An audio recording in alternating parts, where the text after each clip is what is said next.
Hello, today we will demonstrate using GIS data in EMS WebMap. This is a accumulation of your GIS investment produced last year. Our objective is to present the GIS to better educate our members on the importance of our GIS. All the information shown in this video is available to anyone on the YPIT network through your internet browser.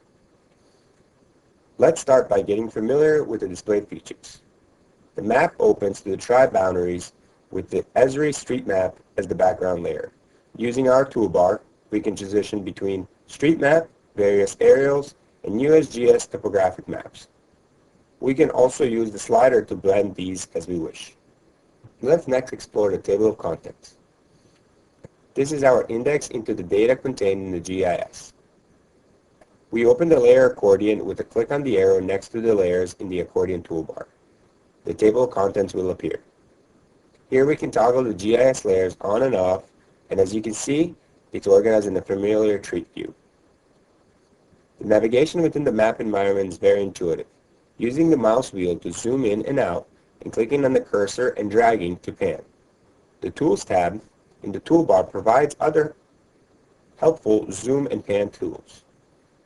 The zoom in icon allows us to draw a rectangle around an area of interest and to zoom to it. By right-clicking on the map environment, we are presented with even more zoom options, including Zoom Extends and Zoom Previous. The Identify toolbar from the Tools tab allows us to inquire on the attributes attached to the map features. Simply draw a box around the feature, in this case, point of interest, and a window pops up showing us the data it found in the current selection. Let's take a look at the plan refs that are available in this area.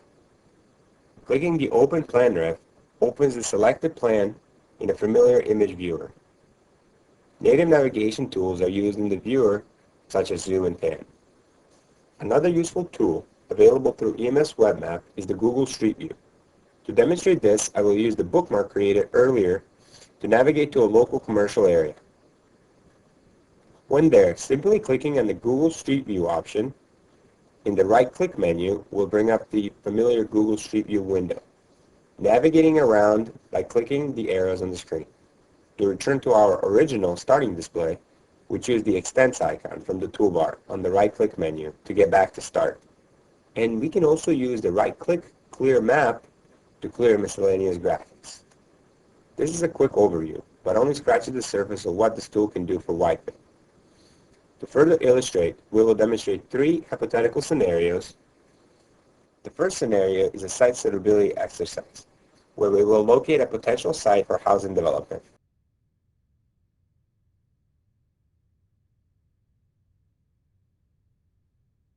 Site suitability for residential. Let's presume we're interested in locating a suitable site for more residential housing.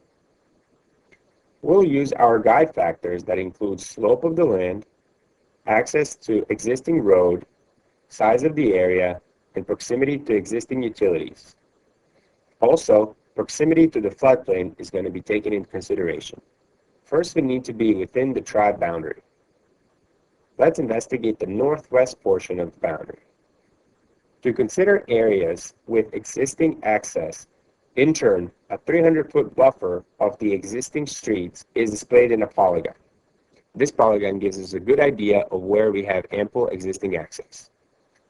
Using the slope map as our next decision factor, we will turn it on in the table of contents. The green contour tells us areas with a slope of less than 5 degrees. This is ideal for residential construction. Lastly, let's turn on the floodplain layer to make sure that we're not in a potential flood zone. With all our factors, we can easily weigh the potential sites by using a measure tool, which will quickly give us the rough area of our potential sites. Here I'm drawing a polygon where I can automatically measure the area. As you can see, using the existing data, we can crudely get our individual site selection started, although further analysis will be necessary. Using this methodology, we can use the GIS to investigate the viability of the reclaiming currently developed but underutilized land.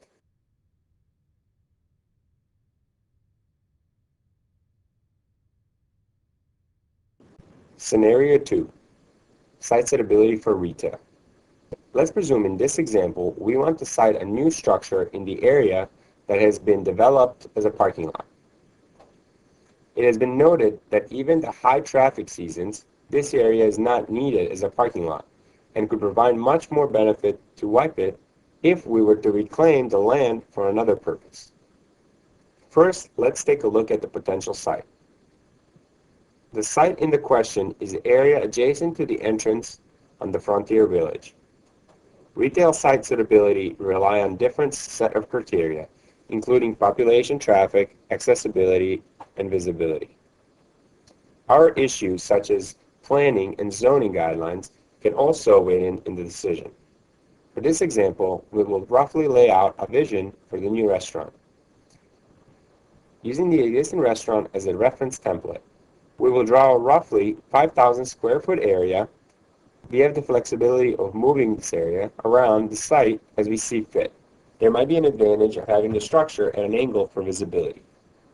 We can also close off the existing road, which may also mitigate the traffic issue we currently experience in the intersection.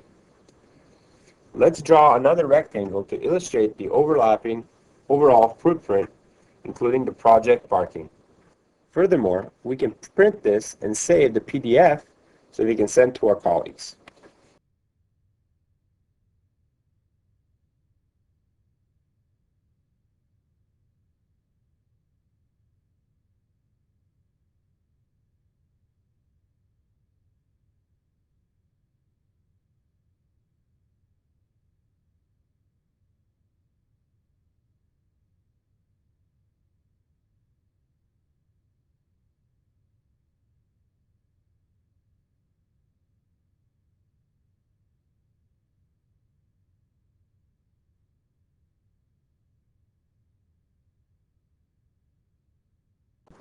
Scenario 3, Site Suitability for Commercial.